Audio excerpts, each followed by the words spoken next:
पहली बात तो मैं आप लोगों को ये बताना चाहता हूँ, इससे पहले भी 2-3 न्यूज़ में हमने खुलासा कर चुका है। और ये जो भी इल्ज़ाम लगाए गए हमारे ऊपर एकदम बेबुनियाद इल्ज़ाम है। और उसके अंदर देखो, ये लाइफ टाइम का हमारे पास एक कोर्ट का ऑर्डर है।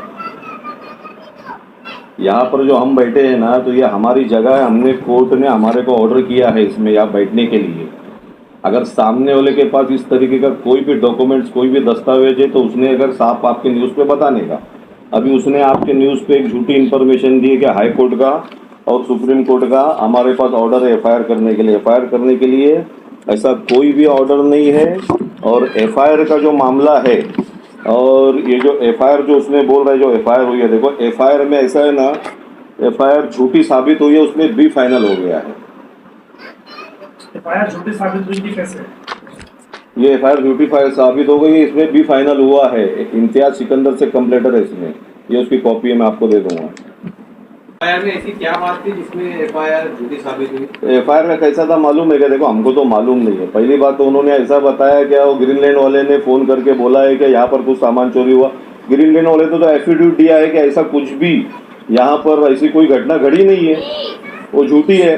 अगर एफआईआर करना ही था और एफआईआर की कोई बात थी तो 8 महीना पहले करना चाहिए था। पुलिस ने ना कोई पंचनामा किया, ना किसी ने कोई पंचनामा किया है। अगर कोई पंचनामा किया तो पंचनामे की एफआईआर करने के लिए अगर आपके पास कोई सामान के ऊपर अगर आप एफआईआर करते हैं, हमारा ये सामान चोरी, सामान तो ऑलरेडी हमारा था ना, सामान ऑलरेडी हमारा है ना। कि सामान उनका था, आपका नहीं था। नहीं, सामान तो हमारा ही है ना। जब प्रॉपर्टी हमारी है तो सामान किसका रहेगा यहाँ पर? जब ये प्रॉपर्टी ही हमारी है तो सामान किसका रहेगा यहाँ पर? इससे पहले हमने भी एप्लीकेशन बहुत सारी दी हुई है, जिसके अंदर हमारा कम से कम 50 लाख रुपया का उसने सामान।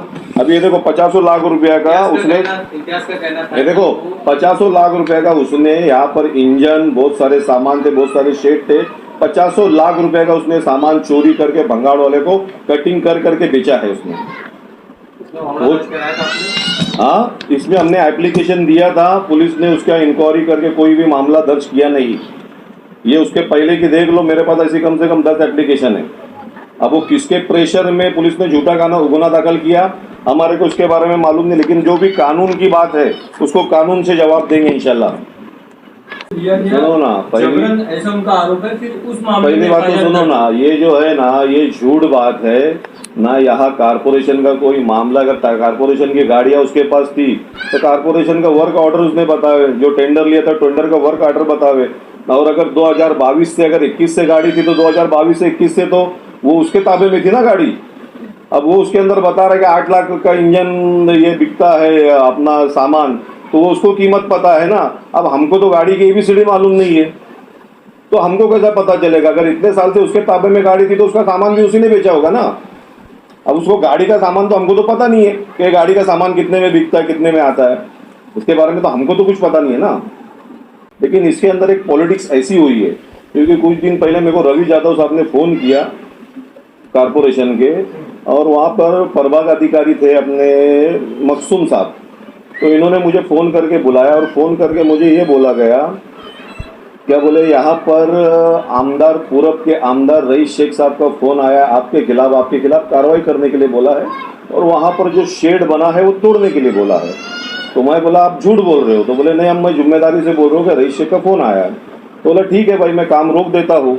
और रईस शेख अगर कोई बेवा औरत की प्रॉपर्टी अगर किसी के पॉलिटिक्स में किसी झूठे बोलने पर अगर बर्बाद करना चाहता है किसी को, कोई बेवा औरत को मदद नहीं कर सकता है। और रईस शेख अगर चाहता है कि वो बेवा औरत बर्बाद हो जाए तो बेशक कर दो उसको, अल्लाह करीम। इस तरीके से तो इल्जाम आपके ऊपर भी लग रहा है ना कि आपकी तरफ से पॉलिटिकल लोग इसमें इन्वॉल्व है। हामिद शेख का नाम आया है। मैं आपको सुनो, हामिद शेख का मैं आपको खुलासा कर देता हूँ। मैं मेरे बच्चों की कसम खाता हूँ, मैं कुरान की कसम खाता हूँ, मुसलमान होने के नाते हामिद शेख का हमारे मामले से दूर दूर तक कोई लेना देना बिल्कुल नहीं है हमारे पास। सुनो, 2015 से उनका इन्वॉल्वमेंट रहा। मैंने क्या बोला, मैंने इतनी बड़ी हलफ लेकर कसम खाया हूँ, मैंने मेरे बच्चों की कसम खाया, मैंने कुरान की कसम खाया, हामिद शेख का हमारे मामले से दूर दूर तक कोई लेना देना नहीं। जब हमारी लीगल प्रॉपर्टी है, जब हमको कोर्ट का ऑर्डर है, मैं हामिद शेख के पास और फला शेख के पास क्यों जाऊंगा? कोर्ट के ऑर्डर में जो आपने बताया कि ये हमको लाइफ टाइम का ऑर्डर है, क्या क्या हाँ। मेंशन क्या है उसके अंदर? उसके अंदर क्या लिखा गया है? सुनो ना, लाइफ टाइम का ऑर्डर ऐसा है क्योंकि हमारा जो स्ट्रक्चर है, हाँ। जो भी स्ट्रक्चर कंपाउंड के अंदर बना हुआ है, हाँ। वो कंपाउंड के अंदर जो हमारे जो भी कोर्ट ने जो इंस्ट्रक्शन दिया हुआ है, उसके अंदर लाइफ टाइम भी हमारे स्ट्रक्चर को कोई हाथ नहीं लगा सकता और लाइफ टाइम हमारे को ऐसे कोई हटा नहीं सकता। कोर्ट के ऑर्डर में ऐसा दिया, आप पढ़ सकते हो उसको। आप इसके ओनर हैं या फिर आप इसके मैं इसका कोई भी, सुनो ना, या फिर क्या है आप? मैं जो है ना मैं इसका ओनर हूँ ना मैं इसका भाड़ेकरी हूँ। उसकी ओनर यहाँ बैठी है, मैं सिर्फ और सिर्फ उनकी मदद कर रहा हूँ। ये ओनर और ये ओनर है इसकी, ओनर बोले तो भाड़ोतरी यहाँ की। ओके। हाँ, लाइफ टाइम मतलब रईस भाई की वाइफ है, रईस भाई हयात नहीं है तो अभी उनकी ओल्ड एंड शोल्ड उनकी वाइफ है, बराबर है। वो एक बेवा औरत है तो मैं उसकी उनकी मदद कर रहा हूँ और करता रहूंगा इंशाल्लाह ताला आगे भी। उनका ये देखो, ये 420 की उसके ऊपर, ये जो तालुका पुलिस स्टेशन में 420 का केस हुआ है, ये उसके कब हुआ एफआईआर की ये मामला? कॉपी है। ये 2016 में इसके ऊपर दाखिल हुआ है। चलता रहेगा इसको? देखो ये क्या करता है मालूम है क्या, अभी ये किसी पॉलिटिशियन के कहने पर और किसी के बोलने पर, एक इसके अंदर जो इसके पीछे जिनका हाथ है, अभी जो नई पॉलिटिक्स चल रही है, देखो हमारा किसी से लेना देना नहीं, इसके अंदर जो आरिफ गार्डन के बाजू जो मुतरी है ना, उसका जो मिठा है ना, एक वो है, ये कोड वर्ड उसको मिल जाएगा।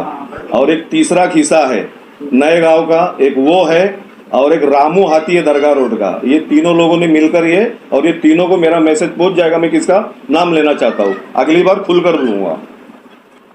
ये जो फाद अंजुम है, देखो इसके ऊपर जो है ना, इसकी बहन के ऊपर और इसके ऊपर देखो नॉन अवेलेबल वारंट है। हमको उसकी बहन से क्या लेना देना? बहन का मामला अलग है। नहीं, लेकिन ये है ना भाई 420 का, किसी के ऊपर भी हो, नहीं नहीं, फैमिली की बात नहीं है ना, ये हमारी फैमिली तक आ रहा है ना, हमारी भी बहन का नाम ले रहा है ना, कुलसुम का, तो हमारी फैमिली का भी आ रहा है ना, तो हमारी फैमिली का आ रहा है तो हम हमारे पे भी जवाब दे रहे हैं ना। ये जो नॉन अवेलेबल वारंट है ना, इसकी कॉपी अभी आपके न्यूज में डालो मोबाइल में। और ये उन्होंने जो एफआईआर की है, उस एफआईआर के अंदर किसने FIR किया है? का नाम क्या? उन्होंने ऐसा बताया कि जो एफआईआर हाँ। उसमें 3 लोगों का। हाँ तो सुनो ना, इनके फैमिली पे भी सुनो ना, इनकी फैमिली के ऊपर भी एफआईआर है ना, ये नॉन अवेलेबल वारंट है ना। FIR आपने करवाया था? नहीं, हमने नहीं कराया था। एक शकील नाम के आदमी है, उसका सुनो, अभी देखो यहाँ पर जो है ना, इसने एक शकील नाम के आदमी का 14.5 लाख रुपया का इसने गबन किया है, जिसके ऊपर इसके ऊपर इनके ऊपर एफआईआर हुई है। ये लोगों ने कुछ चेक दिया था, उस नाम पे ऊपर हुआ है। फिर रूबीना मैडम एडवोकेट, उसका ये फाद अंजुम ने 9.5 लाख रुपया का कई सेलार में गाला बता के उसका फ्रॉड किया है। उसका मैटर चालू है पुलिस स्टेशन में। और इसके अलावा इसके ऊपर बोईवाड़ा पुलिस स्टेशन में अभी मैंने आपको कॉपीज बताया आपके है। साथ क्या हुआ है आप वो बताइए ना। तो मेरे साथ जो हुआ है सुनो ना, तो ये तो दूसरे को ही लेके हमारे को अभी बोल रहे हैं ना। अभी दूसरे लोगों ने इनको चैनल पे बैठा दिया, 200 रुपया लेके एक पौवा लेके दे दिया। ये तो दोनों बेवड़े है ना, ये गर्दुल्ले दोनों चरसी है। ये गांजा बेचते, ये साले अपना कोरेक्स बेचते। तो ये गर्दुल्ले लोग हैं तो गर्दुल्लों का जवाब वैसे ही देना पड़ेगा ना। अभी मेरे वीडियो, मेरे मोबाइल के अंदर फोटो है, ये दोनों एक दिन शराब पी के ब्रिज के नीचे गिरे थे। मेरे मोबाइल में फोटो आपको मैं बताता, हो सकता है धुंधला आया होगा, उसकी मैं कॉपी दे दूंगा आपको। गांजा बेचने वाली बात आपको कैसे बताइए, इसके प्रूफ? ये गांजा बेचने वाली बात ऐसा है कि इससे पहले जो ना एनडीपीएस में अंदर भी हो चुका है, और इससे पहले एक टेलीफोन एक्सचेंज के मामले में इसने फ्रॉड किया था, कुछ बाहर देश में कॉल्स करता था, तो उस मामले में भी इसको क्राइम ब्रांच ने अंदर किया था। ये अपना तलोजा के अपना क्या बोलते रहे, एरोडा जेल में था ये, आप पता कर सकते हो। हमारा इस मामले से हमीद शेख का दूर दूर तक कोई लेना देना बिल्कुल भी नहीं है। जबरदस्ती पॉलिटिक्स बता के हमीद शेख को इधर इन्वॉल्व करके कि मतलब रईस शेख की उनकी दुश्मनी लगा के हमारे से ये नुकसान पहुंचाना चाहते हैं। ये लोग जो कोर्ट से जीत नहीं पा रहे, कायदे से हमसे जीत नहीं पा रहे, इसके लिए। ये प्रॉपर्टी तो जब मेरी शादी नहीं हुई थी, जब से मेरे हस्बैंड यहाँ पे काम कर रहे थे उनके मौजूदगी में, उसके बाद में मेरी शादी हुई। अभी मेरे बच्चे समझ लो 35 साल के होने आ रहे, तो वो कब से काम कर रहे होंगे सोचो आप ही। हाँ, और ये 2015 से मेरे आदमी के पीछे पड़ा है। तो रईस भाई मेरे को काम पे रख लो, मेरे पास रोज़ी नहीं है, रोज़ी रोज़गार नहीं है, तुम तो मोहल्ले बाड़े में रहते हो। तो कोई जानने पहचानने वाले ने बोला रईस भाई ईमानदार है, ईमानदारी से काम करेगा तुम्हारे पास। तो उसको बॉडी केबिन के काम वो करने लगा यहाँ पे। कुछ दिन देखे तो डायजेस्ट चलने लगा, मेरे आदमी की तबीयत ख़राब हो गई। फिर यह हुआ कि भाई कोई दिन आऊँ कोई दिन ना आऊँ, तो मेरे को भाड़ा देते रहा कर। 2-3 मरतबा भाड़ा दिया उसने। उसके बाद देखा कि इनकी कंडीशन ख़राब हो रही है और अकेले है, 6 लड़की है, एक ही लड़का है, कुछ मेरा कर नहीं पाएगा, तो दादागिरी पे उतर आया। जब मेरे आदमी फिर आए भाड़ा मांगने बोलने, तो बोलता है कि तू आएगा तो हाथ पैर तोड़ूंगा, तेरे गुंडे बुला के धमकी उमकी दिया। इतना कि डायलिसिस पे आ गए मेरे शौहर। फिर उसके बाद भी फिर आए कि भाई कुछ तो पैसा दे, मेरी तो तबीयत इतनी ख़राब हो गई है। तो बोले तेरा कुछ है नहीं यहाँ पे, जा तू, तेरा कुछ भी नहीं है और सब कुछ मेरा है, और तू भी तो ऐसे ही कर रहा है कंपनी की जगह पे काम, तू यहाँ से जा। तो बोले भाई तेरे को मैं रखा हूँ ना। उससे पहले 2 जने आके काम करके गए, उन्होंने गवाही में पहले भी न्यूज़ में बोला है कि रईस भाई के इसमें रह के हम लोग ने काम किए। ये तीसरा बंदा था जो इम्तियाज आया था यहाँ पे। अगर मेरे आदमी इंजन का काम करते थे, ये बॉडी केबिन का, तो इसके इंजन कहाँ से आए? इसने मेरे ऊपर आरोप लगाया रियाज भाई के ऊपर कि 18-22 लाख रुपये का मेरा सामान चोरी किए। अगर इसका सामान था तो ये 10 महीने से 8 महीने से क्या सो रहा था? जिसकी गाड़ी थी क्या उन लोग लापता है? सिर्फ यही जिंदा है मेरे से हिसाब लेने के लिए, झूठा इल्ज़ाम लगाने के लिए। हाँ, जो गाड़ियाँ वाले हैं जिनका भी पुर्जा पॉट्स था, हमने वीडियो बना के CCTV कैमरे के सामने उनका सामान पूरा लौटाया पूरी ईमानदारी से, क्योंकि हमारे हस्बैंड है ही नहीं इंजन का काम जब करते थे तो वो पूरा मामला तो इसने चोरी किया हमारा। पूरे इंजन, 2 इंजन, एक टैंकर की टंकी पीछे पड़ी थी, वो टंकी भी काट के बेचा। 2 इंजन एक्स्ट्रा घर पे रहते थे। गैलेक्सी टाकिस पे इंजन ख़राब होता था, मेरे गैरेज से इंजन वहाँ जाता था, वहाँ से यहाँ बंद इंजन आता था तो बनता था। 2 इंजन एक्स्ट्रा, हाँ, सब ऑफर काफ़ी हमारी पहले से मौजूद है। तो ये बोलता है कि पुलिस कोई कार्रवाई नहीं करती, पुलिस पेपर देखती है, पुलिस सबूत देखती है, ऐसे ही आके हमको गिरफ्तार करेंगे, ऐसे ही हम पे झूठे इल्ज़ाम लगाएंगे, झूठे गवाह खड़ा करेंगे तो पुलिस के हमको लेके चले जाएंगी। हाँ, कानून कुछ होता है कि नहीं होता है? मैं रईस शेख साहब के पास भी गई थी अपनी फरियाद लेके, ये वहाँ पर भी झूठा साबित हुआ था। साहब ने बोले पुलिस वालों को कि ये मैडम की मदद करो तुम, मेरे को सबकी मदद मिली तो मैं यहाँ तक के आई। अगर आज कोई पॉलिटिक्स बीच में आती है और उसकी वजह से रईस भाई को, अगर हमारे वजह से कोई तकलीफ़ उनको महसूस होती, तो भाई ये बेवा की तकलीफ़ को तुम समझो। तुम पॉलिटिक्स के पीछे एक बेवा का नुकसान मत करो। हाँ, वो हमीद भाई का नाम लिया जा रहा है, हमीद भाई को दूर दूर से मेरा कोई रिश्ता नाता नहीं है। हाँ, वो रियाज भाई क्या अगर रिश्ते में है भी, उनसे कुछ बैठती है तो क्या वो इलेक्शन लड़ते हैं? जिनका पॉलिटिक्स है, जिनका उनसे दुश्मनी है, उनसे दुश्मनी निकालो। मुझ गरीब बेवा से दुश्मनी निकाल के क्या करेंगे? ये तो मेरे बच्चों के लिए है ना, कोर्ट ने ऑर्डर हमको हमेशा के लिए रहने दिया है। हाँ, तो जब अगर गरीब का साथ दे रहे तो पूरी तरह से दो। जैसे तुमने पहले बोला था मेरे को, तुम्हारी ऑफिस पे आई थी कि ये मैडम का साहब लोग साथ दो, तो आज क्यों पॉलिटिक्स से लेके बोलते हो कि जाओ स्टे लगा दो, जाओ तोड़ दो, जाओ वहाँ पे कार्रवाई करो? हाँ, मैं तो इलेक्शन में नहीं खड़े हुई थी ना, मैंने तो मेरे बच्चों से पूरी मेहनत करी। नाए गांव में, गईबी नगर में, बाला कंपाउंड में, औचित पाड़े में, सब जगह मेरे वोट, और एक एक घर में 20-20, 15-15 वोट है। जो लड़की मेरी शादी हुई है सबके घर में 8-8, 10-10 जने वोट देने वाले। मैंने इतनी रईस भाई की मदद मतलब वोट के हिसाब से की, मैंने तो हमीद भाई को वोट नहीं दी। मैं तो मेरा औचित पाड़े में रहती हूँ, मेरे बच्चे उधर रहते हैं। मैंने सबसे बोली कि नहीं, वो बंदे अच्छे हैं, सबका अच्छा काम करते हैं। मेरे को कुछ तो राहत वहाँ से मिली थी, गई थी मैं 2 साल पहले उनके पास तो। लेकिन आज मेरे को ये हो रहा है कि हमीद शेख का नाम बीच में लाया जा रहा है। मैं कसम खा के कहूँगी कि हमीद भाई का दूर दूर तक के कोई मैटर है नहीं हमारे बीच में। हम ओनली ऑन पेपर के ज़रिए, कोर्ट ऑर्डर के ज़रिए हम यहाँ पर है। जब हम चौकी में जाते हमारे पेपर देखते तो साहब बोलते ठीक है मैडम जाओ तुम। तो इसका क्या कहना है कि मैं लेडीज़ बेवा जाके चौकी में बैठूँ, अरेस्ट करे मेरे को और ये आके यहाँ फिर दादागिरी करे मेरे बच्चों के साथ?